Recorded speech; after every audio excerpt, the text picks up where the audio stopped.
Yeah, and it's a southwesterly wind that is going to be gusty, 20-30 mile per hour gusts possible through the day.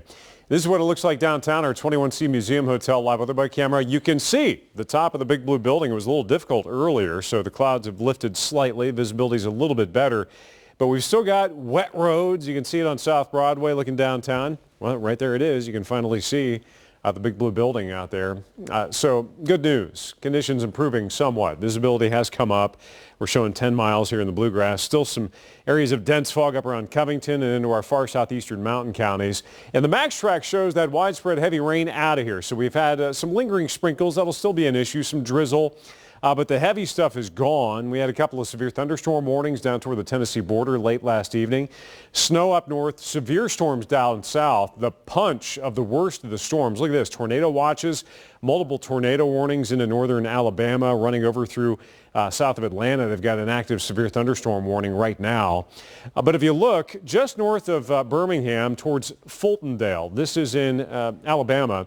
This shows the sheer swath. It essentially shows where rotation was in that storm. They had a tornado that caused some big-time damage and, unfortunately, some potential injuries and maybe even a fatality. They're still scouting out the damage. But, yeah, they've got that tornado reported just north of Birmingham from overnight, and some of the pictures coming in show quite a bit of damage. So they've been dealing with that. We have been dealing with, of course, heavy rain. 3 to 4 inches of rain, radar estimated into western Kentucky. Now, these are 24-hour totals, so the numbers are already starting to come down because we're already in the thick of it at this time yesterday. But had about a 2-inch total. Much of the bluegrass, the mesonet numbers show that anywhere from 2 to near and even up to and over 3 inches of rain. Look at Columbia. 3 inches of rain in the past 24 hours. We got swamped. So there's still some lingering issues as far as flood advisories go.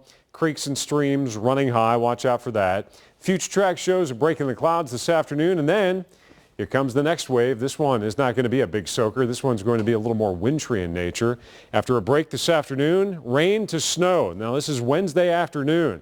Initially a mix, but as temperatures drop Wednesday evening, that's where we kick over to a quick hit of light snow and the potential there for some accumulation, especially grass and elevated surfaces. A lot of the daytime highs at least will be above freezing, maybe not by much, but above freezing, which would limit the potential for accumulation. But if we see much, it would likely be right here in the bluegrass, northern Kentucky, around and north of I-64. Southern counties a little milder. That rain to snow onset would help cut into your numbers. But anywhere between about a half an inch to potentially an inch and a half of snow, which means as that colder air comes in tomorrow night, we could see some slick driving conditions. 30s to 40s to 50s as you head south.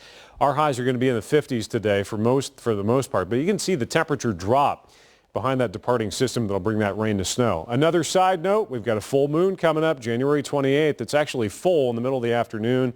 And this month's nickname is the Wolf Moon. So unfortunately, cloud cover Wednesday night could be a problem in viewing it, so you may have to wait until Thursday evening as it rises again. It's cold heading into the weekend, looking messy late in the weekend, early next week.